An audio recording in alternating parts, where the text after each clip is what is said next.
오늘 함께 나눌 말씀은 요나서 2장 5절에서 10절입니다. 요나서 2장 5절에서 10절입니다. 한 절씩 교독하도록 하겠습니다. 물이 나를 영혼까지 둘러싸우며 깊음이 나를 에워싸고 바다풀이 내 머리를 감쌌나이다.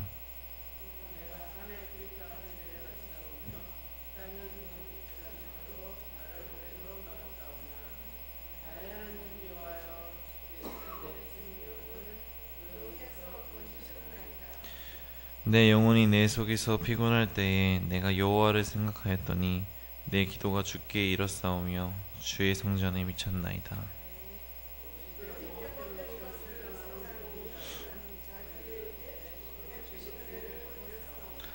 나는 감사하는 목소리로 주께 제사를 드리며 나의 서원을 주께 갚겠나이다. 구원은 여호와께 속하였나이다 하니라.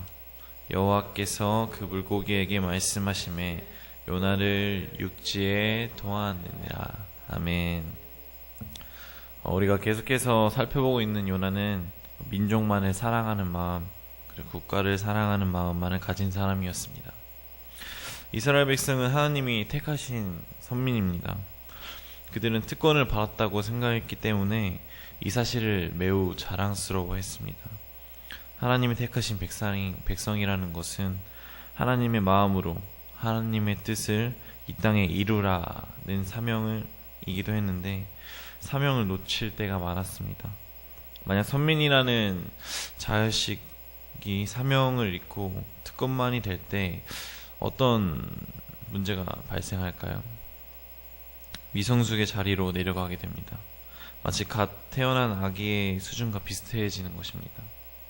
아기가 태어나면 부모님으로부터 엄청난 사랑과 무조건적인 보살핌을 받습니다.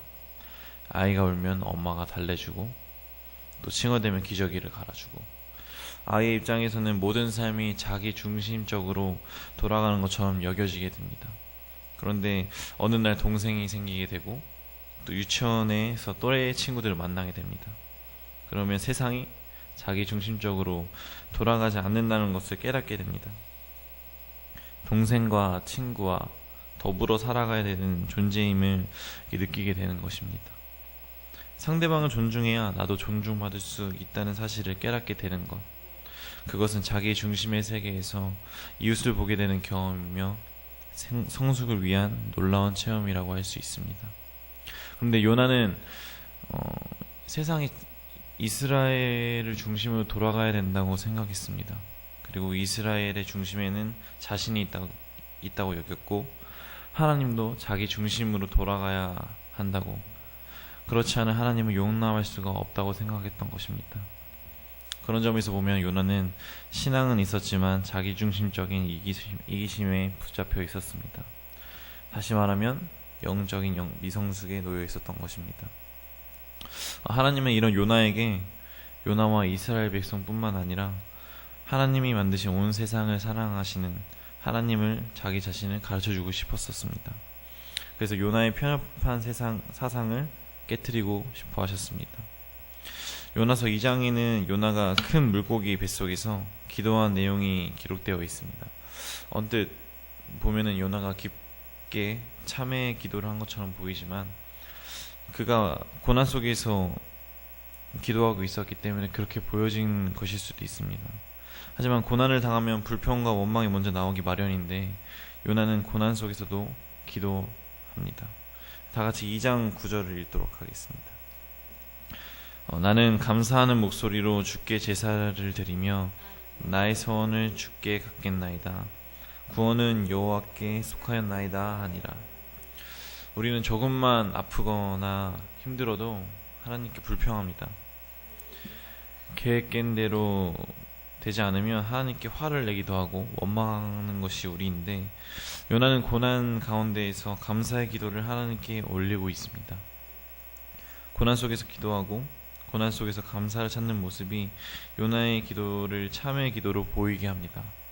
그런데 더 자세하게 살펴보면 요나의 기도는 진정한 참회라고 할 수 없습니다. 자기중심적인 생각을 여전히 포기하지 않고 있기 때문입니다. 절반의 회개. 회개는 회개인데 본질적인 회개의 내용은 이렇다는 것입니다. 여러분, 회개는 무엇이라고 생각하십니까? 내가 지금 가고 있는 방향이 잘못된 것임을 깨닫고 방향을 바꾸는 것입니다. 그래서 회개란 삶의 전환입니다. 문제가 있음을 고백하고 생각과 삶을 변화시키는 것입니다. 무엇보다 하나님 앞에서 삶을 돌이키는 것이 회개입니다. 회개란 기독교의 본질입니다. 회개를 놓치고는 기독교 신앙을 이야기할 수 없습니다. 왜냐하면 예수님의 첫 메시지가 회개였기 때문입니다. 다 같이 마가복음 1장 15절을 읽도록 하겠습니다. 이르시되 때가 찼고 하나님의 나라가 가까이 왔으니 회개하고 복음을 믿으라 하시더라. 예수님의 명령은 이 말씀에서 보면 두 가지였습니다. 믿으라는 것과 그것보다 앞서 행해야 할 것이 회개라는 것입니다. 믿음 이전에 회개가 이루어져야 신앙이 시작된다는 예수님의 가르침입니다. 요한계시록에서는 하나님이 교회를 향해서 주시는 말씀이 기록되어 있습니다. 다 같이 요한계시록 2장 4절에서 5절을 함께 읽도록 하겠습니다. 그러나 너를 책망할 것이 있나니 너의 처음 사랑을 버렸느니라. 그러므로 어디서 떨어졌는지를 생각하고 회개하여 처음 행위를 가지라. 만일 그리하지 아니하고 회개하지 아니하면 내가 내게 가서 내 촛대를 그 자리에서 옮기리라. 아멘. 열심히 수고하고 땀 흘리고 교회 봉사도 잘하지만 처음 사랑을 잃어버린 것이 책망받을 이유라고 성경에서는 말하고 있습니다. 하나님 앞에서 두렵고 떨리는 마음으로 회개하던 마음을 잃어버렸다는 것입니다. 이것은 무슨 의미일까요? 회개 없는 기도가 있다는 것입니다. 회개할 생각하지 않고 우리가 원하는 것만 달라는 기도만 하고 있다는 것입니다. 회개 없는 찬양이 있다는 것입니다. 아름다운 곡조로 하나님께 영광을 돌리는데 마음속에는 영혼의 기쁨이 사라진 우리의 목소리로만 찬양을 하고 있다는 것입니다. 또 회개 없는 예배. 그냥 예배당에 앉아서 모든 순서에 참여하고 있지만 가슴 속에는 흐르는 눈물의 회개가 없다는 것입니다. 또 무엇이 있을까요? 회개 없는 봉사. 열심히 수고하고 땀 흘리면서 주님의 일을 하고 있는데 마음속에 불평과 원망이 있다면 결국 회개 없는 기도, 회개 없는 찬송, 회개 없는 예배, 회개 없는 봉사는 안 된다는 것입니다. 회개하는 것은 누구에게나 어렵습니다.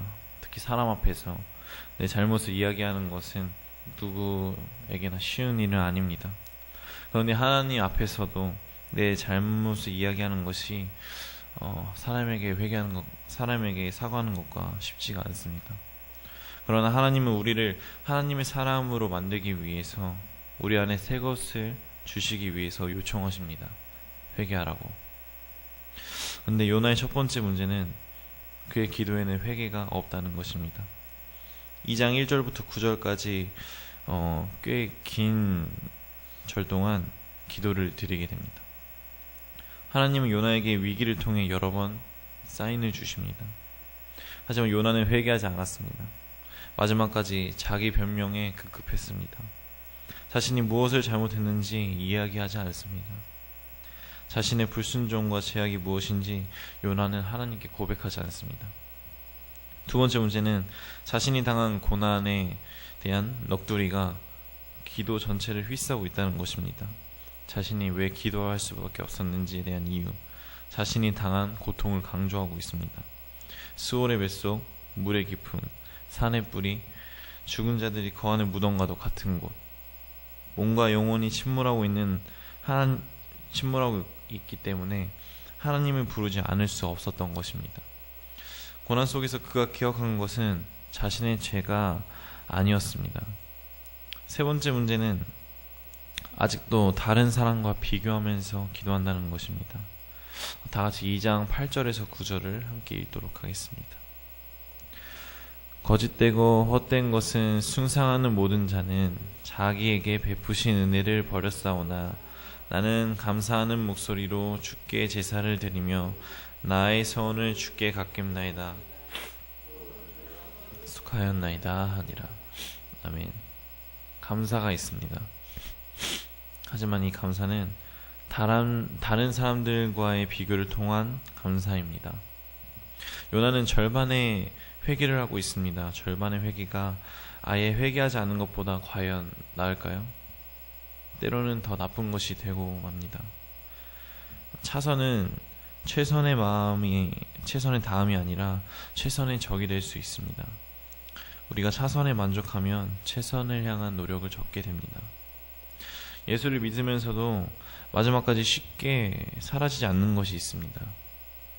세상이 나를 중심으로 돌아가야 하고 하나님마저 나를 중심으로 돌아가야 한다는 생각입니다.